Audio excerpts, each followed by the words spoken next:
This is just coming to us, and this is a big deal, in my opinion. Vladimir Putin is meeting with Secretary of State Rex Tillerson. Again, that was not supposed to happen. Really wasn't on the schedule until just very, very recently. Joining us now is Robert Charles, former Assistant Secretary of State to Colin Powell. What do you make of this? I mean, I can't imagine, if it was the other way around, I can't imagine President Trump meeting with Sergei Lavrov. But here we have Putin meeting with Tillerson. What's this all about? Well, I think that you see Secretary Tillerson arriving on the ground with a lot of credibility, partly because of the strike in Syria. You see him, he's a man of integrity, and he's got the president's support.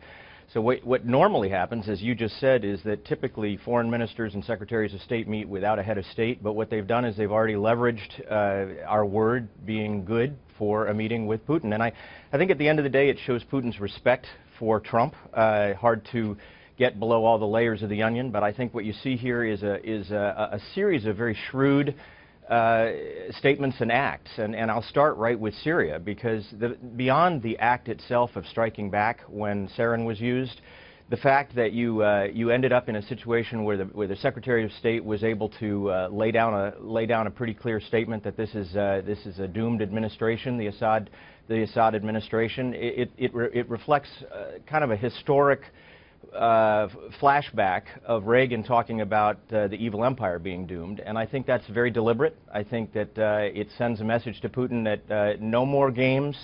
Everybody's going to be accountable on the world stage, and I'm here to sit down with you and figure out what the gradient is out of this mess in Syria now. It seems to me that America's back on the world stage, no longer in retreat. They absolutely are. That would be my position. But there's another thing here. China's Xi Jinping. He says he will help with North Korea. He says he wants a peaceful solution.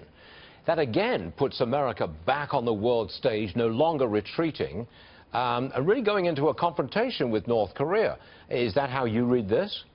I read it a little differently in that I see this president, through Rex Tillerson and General Mattis and John Kelly and the Attorney General, saying we are going to lift the bar worldwide.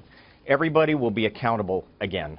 And when you have China with a very close relationship with North Korea, and North Korea is a rogue country and needs to be brought back in, there needs to be an evolution there back towards civil behavior. What he's doing is he's raising the bar. And, you know, this is what the president said he would do when he ran. People didn't really believe it. But what now you're doing is you're saying there are very few red lines. Sarin is one. Obviously, nukes are one.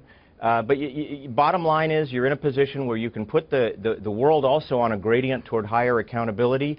And what that really means is if Syria is a proxy for Russia, they need to lean on Syria and make an evolution at the top of that country so that they get back into a civilized world. And North Korea the same thing. China's got to lean in and start doing things. But you know, Robert, it seems to me that this is a 180 from the foreign policy of President Obama. Is it? Sure. Yeah. You had a stop policy. You know, hold back, do nothing. And do you approve under of Obama. It? You approve of this policy? Yes.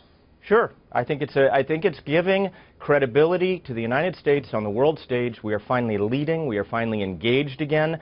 And our word is good. Listen, if our word is good, the world begins to line up like shards of metal on a magnet. If the world believes that our word is good and that our ideals are truly going to be stood for, everything changes. All right. Robert Charles, thank you very much for joining us, sir. We'll see you again. Pleasure. Yes, sir.